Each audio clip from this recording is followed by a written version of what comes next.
அன்பிற்குரியோர்களே, Sudan ஒரு இஸ்லாமிய நாடு. கிறிஸ்தவ விசுவாசம் என்பது அங்கு தண்டனைக்குரிய குற்றம். இந்த சூழ்நிலையில் கல்லூரி மாணவர்களில் கிறிஸ்தவர்களை ஏற்றுக்கொண்ட 14 மாணவர்களையும் 13 மாணவிகளையும் பிடித்தனர். அவர்களில் மாணவிகள் என்ன ஆனார்கள் என்று இன்று வரை தெரியாது.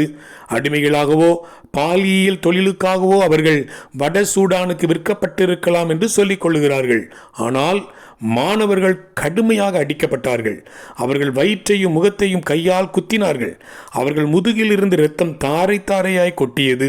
சில வாலிபர்களை எரியும் நிலக்கரி மேல் படுக்க வைத்து கொன்றார்கள்.